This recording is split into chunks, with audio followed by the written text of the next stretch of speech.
The galaxy was on fire. In Sector 12, near the broken edge of the rim, a small planet named Vela was under attack. Once peaceful, it was now covered in smoke and flame. Ships fell from the sky like dead birds. Cities crumbled. The attackers were not just any force, they were the Garn, a ruthless warrior species feared for generations. The people of Vela tried to fight back, but their weapons were too old. Their shields were too weak. They were scholars, farmers, builders, not soldiers. As the sky turned red, Vela's High Council gathered underground. One elder stood and whispered, "Send the call to Earth." Many hesitated. Humans, someone asked. They are Deathwelders. They are our only hope, the elder replied. Send the SOS. Far away, deep within human space. The signal reached Earth. It didn't make much noise. It didn't come through official channels. It was buried in static, hidden in broken code, half lost among millions of transmissions, but humans didn't miss such things. At Terran command. A cold, silent bunker deep below ground, the alert lit up. The officer on duty scanned the message. His expression didn't change. He tapped a button. A voice on the other end simply said, "Proceed." 3 hours later, above Earth's dark side, hangars opened. The Black Hammer fleet, silent, fast, and deadly, moved into orbit. It didn't carry diplomats. It didn't carry rescue workers. It carried the Deathwelders, humans born on a planet that trained them to survive everything: ice, storms, beasts, war. They weren't the biggest army in the galaxy, but they were the most dangerous. In Vela's orbit, Garn ships hovered like vultures. Their leaders laughed as flames covered the cities below. One commander even mocked the final transmissions. "No one's coming," he said. "No one dares." Then, the sky darkened, not with smoke, with shadows. One by one, black shapes blinked into existence above the Garn fleet. No engine roars. No warning shots, just presence, terrifying. Cold, deadly, the Deathwelder fleet had arrived. On the ground, a Volari boy peeked through rubble. He saw streaks of light cut through the clouds. At first, he thought it was more fire, then he saw the shape of a ship, sleek, silent, black as night, and it wasn't Garn. It was something else, his mother gasped. "Is that them?" The boy smiled for the first time in days. "Yes. Earth heard us." Above, inside the lead Terran ship Iron Vow, Commander Gray stood still, helmet in hand. "Orders." His second asked. Gray spoke one word, "Respond." Without speeches, without delay, without mercy, humanity had entered the war. The Garn ships were fast, their weapons tore apart cruisers, their armor resisted most known energy rounds. For years, they had ruled the outer sectors through terror and numbers, but they had never fought Deathwelders. In orbit above Vela, the first exchange came quickly. The Garn flagship, a massive spear-shaped vessel, turned its nose toward the largest Terran ship, Iron Vow, and fired. A pulse beam stretched across the sky, hot, bright, and deadly. It struck the Terran ship's forward shield. The light bent. The ship didn't move. Inside the Iron Vow, no alarms rang. No shouting. Only calm movements. Commander Gray stood still. "Target lock." His weapons officer nodded. "Locked." "Fire," Gray said. A single missile launched. It didn't glow. It didn't roar. It disappeared into space, then split into 7 smaller rounds mid-flight. They moved faster than Garn sensors could track. The Garn flagship exploded from within, silently breaking apart in 3 clean sections. 1 shot. 1 kill. On the ground, the people of Vela looked up. The dark clouds above their cities turned orange and gold. But not from burning buildings, from hope. The Garn forces started pulling back.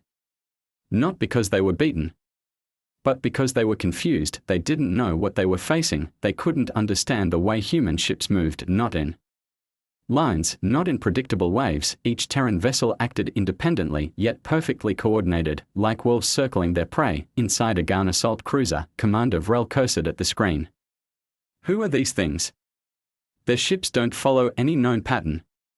Another officer shook with fear. They don't broadcast. There's no voice.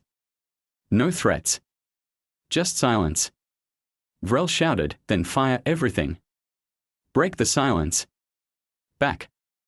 On the Iron Vow, Commander Gray watched enemy ships scatter. The enemy's chaos was expected. That was the Terran way. Let the enemy guess. Let them panic, let them break themselves, send ghost units, Gray ordered. Across the human fleet, hangar bays opened and small black pods dropped into orbit. Inside each pod was a single human soldier. No tanks. No walkers. No air support, just boots, armor, and minds trained by the harshest world in the galaxy. One gun outpost on Veela's surface buzzed with alerts. The soldiers inside read the scanner, drop pods incoming. Just a few. The commander laughed. Just a few. That's all Earth sends.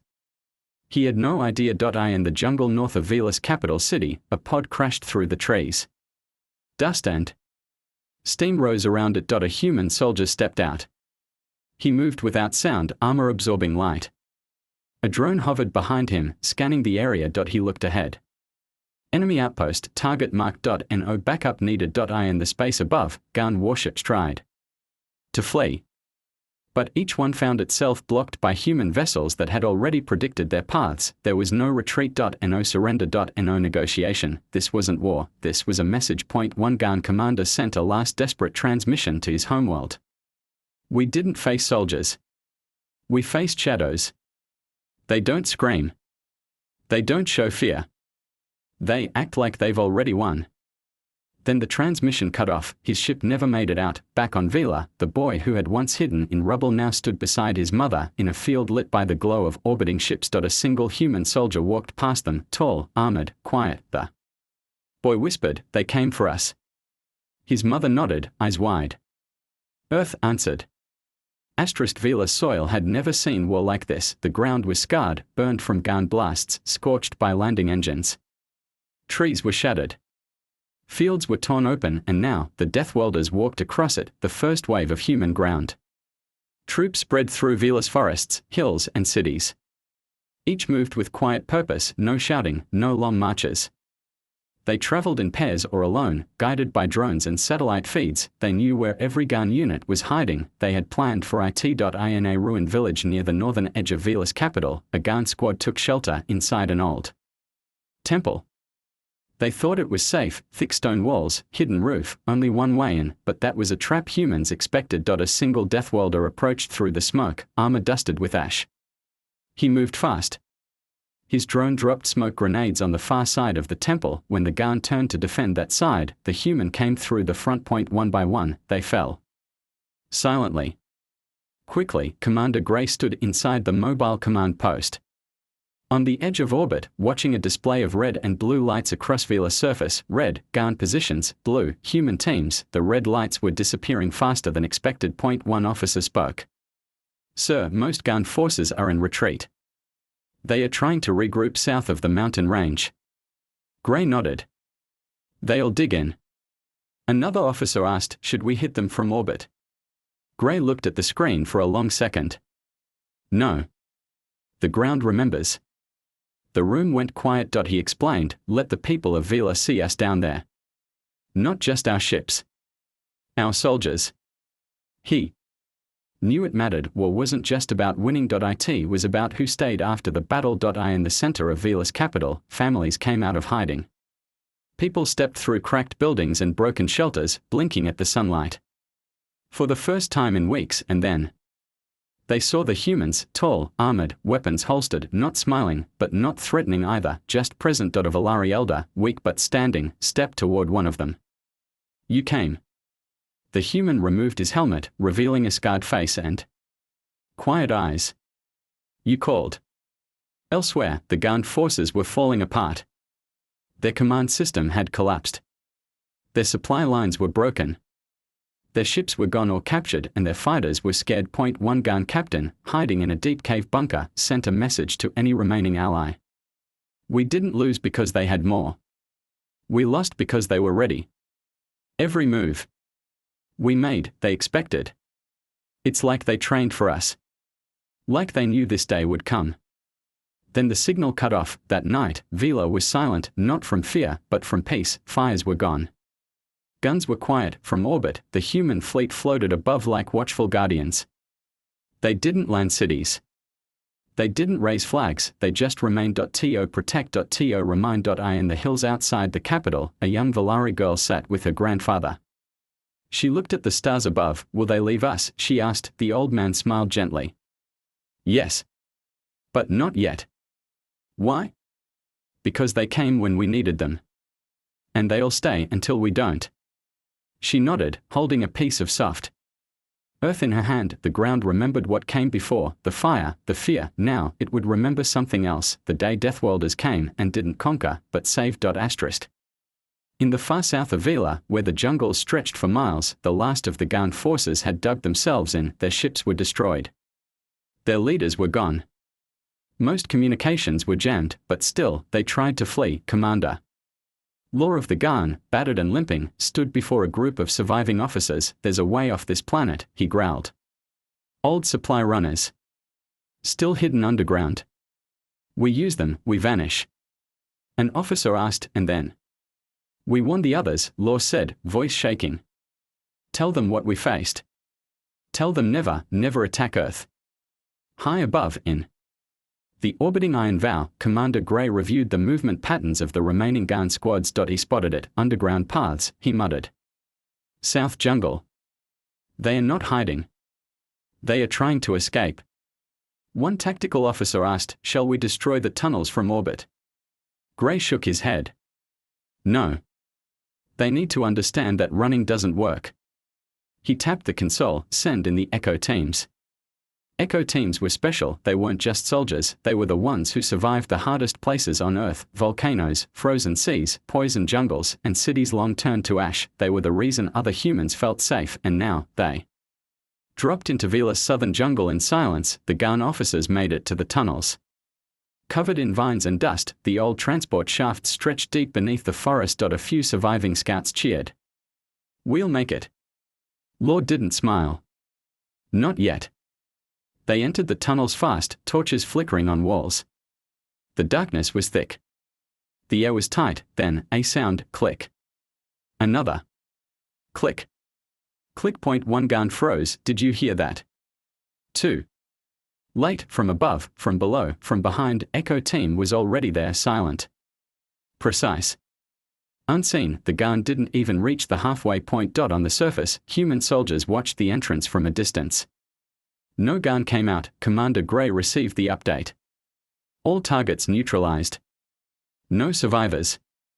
He didn't smile. Mark the tunnel sealed. Burn the exits. No pursuit necessary. What if more come later? His officer asked. Gray answered. They'll find nothing but ghosts. Elsewhere, at the Valari Council Hall, the people of Vila met with a human officer named Cole. He stood before the Elder Council, helmet under one arm. You are safe now, he said simply. An old councilwoman asked, will your people stay? Cole replied, only as long as you want us to. She nodded slowly. Your kind doesn't speak much. He looked her in the eyes. Because actions do more. By the third day, human soldiers were not just defenders, they were helping rebuild. Some cleared wreckage. Others gave food. Medics treated the injured. A death welder carried a broken beam off a child's collapsed home. The boy watched in amazement. You're really from Earth? The child asked. Yes, the soldier said softly. Is it true it's a hard place? The soldier gave a small smile. The hardest. That's how we are strong. At night, bonfires glowed in small villages. Valari families sat beside human soldiers. They didn't speak the same language, but they shared silence, warmth, and light. No Garn remained, but the Deathwelders stayed, not to conquer, but to make sure it didn't happen again. And somewhere, far beyond Vila, a Garn escape pod floated silently toward uncharted space. Inside, one broken soldier scribbled into a datapad. We thought they were monsters. Cold, silent, brutal. But they came to save. And now, all I fear is the day we ever make them angry again. Vila was healing. Fires had cooled. The smoke was gone. People walked in the streets again. The children no longer hid underground. Some even followed human patrols with wide eyes, watching them like legends come to life. But something else was happening, something quieter. The Valari Council had started finding strange things left behind by the Garn datapads. Battle reports, audio logs, and in those logs, a pattern emerged. In a hidden Garn bunker, long abandoned and buried deep under the soil, a human team found a sealed chamber. Inside were strange screens and devices. One soldier tapped a terminal. The Screen lit up, showing files labeled in GAN symbols. An AI quickly translated, Human Behavior Study Death World Type, Terran Military Strategy Archive, Earth Response Simulations. They had been studying Earth, Commander Gray. Read the reports with narrowed eyes. They didn't attack blindly, he said. They prepared. An officer beside him added, looks like they ran drills. Built maps. They even knew some of our fleet names. But it didn't save them, Gray said, why not? He turned. The data pad. Because they studied us like animals. But we study ourselves like survivors.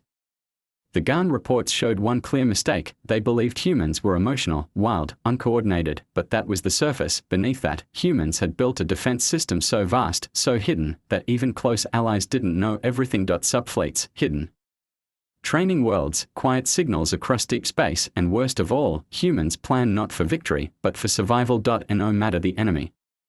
No matter the size. On Vila, the council gathered once again with human officers. One of the elders held up a GAN data pad. They knew about you. They studied your battles. The human officer named Cole nodded. We know. Why didn't they win?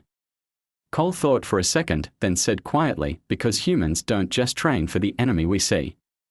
We train for the enemy we don't. The elder nodded slowly. So you're always ready? Cole replied, we can't afford not to be. In a small village, two children asked a resting human soldier, why do you wear armor even now? There's no fighting. The soldier looked down at the curious kids. He smiled gently. Because we never forget what it feels like to be weak. The children were quiet for a moment. Then one of them gave him a flower. For Earth, she said. Meanwhile, the last GAN message drifted through deep space. It was weak, full of static, but it reached one outpost far from the core. They knew we were coming. They waited. And when we arrived, they didn't fight us like warriors. They hunted us like prey. The transmission ended with one final note, do not wake Earth again. In orbit, the Iron Vow received a signal from Terran Command. It was simple, mission secure. Vila safe. Prepare fleet recall. Commander Gray stood at the viewport. Watching the planet below. Time to go home, an officer asked. Gray nodded. Yes. But leave behind eyes. Eyes. He tapped a satellite screen. They may call again. And next time, we won't wait for an SOS. Vila's people gathered at the edge of the capital to watch the human fleet rise into the sky. The ships didn't make noise. They didn't flash lights. They left like they had arrived, quiet, focused, and unshaken. But even as they disappeared into the stars, the memory of them stayed. In songs. In stories. In silence, because now, Vila knew something the GAN never understood. Earth doesn't answer for power, Earth answers for justice, and Earth remembers. For across the stars, in systems untouched by the GAN or humans, stories began to spread. No official broadcasts. No declarations, only whispers. In taverns on trade moons. In war rooms of distant empires. In the quiet halls of ancient archives, the words repeated, again and again, don't call Earth unless you're ready for what comes. The Vila SOS had been public. Other species had seen it. A weak, frightened planet crying for help. No one expected Earth to respond, not so fast. Not so hard. Not so perfectly. Now, leaders across the galaxy reviewed what had happened. The GAN were not small. They were not weak. They were conquerors, feared for centuries, and Earth erased them in less than a week. In a hidden fortress on the ice planet Darnell, the Wraith Confederation watched the footage. A human ship, silent and black, firing once, destroying a warship 3 times its size. A ground soldier taking down a full GAN squad alone. A drone net closing over a GAN convoy with no escape. One Wraith general turned away. What did we miss? An analyst replied, we never studied Earth. We never thought we had to. Another said quietly, the GAN did. It didn't help them. Back on Vila, time passed. The cities rebuilt faster with human support. Roads reopened. New communication towers were built, but something else remained. A satellite in orbit. Left by the Terran fleet, small, unarmed. But its signal pulsed every 24 hours. It said only one thing, in all known languages, humanity answered your call. We are watching still. The Volari called it the beacon of hope. Others called it a warning. The effect was the same across colonies. And empires, new phrases entered language. Don't provoke a death welder. Pray Earth never watches you. Send an SOS to Earth only when it's your last breath. In one distant system, a small warlord sent a test probe toward Earth space.it vanished.no debris. No signal, just silence. They never tried again. In Terran Command, Commander Gray stood before a long table of senior officials. They reviewed a list of worlds in danger. Some had whispered for help. Some were already gone. One name stood out, Tovek. A peaceful moon, under pirate threat. An officer asked, they haven't sent an official call. Just a signal burst. Gray said, that's enough. Should we respond again? Gray looked at the image of the world, blue skies, green oceans, homes built along cliffs. Yes, he said. But this time, don't wait for permission. And so it began. The Black Hammer fleet turned again. No flags. No fanfare. No delays. Just one purpose. On Vila, the people still told stories around fires. Children acted out the arrival of the human fleet with toy ships made from stone and wood.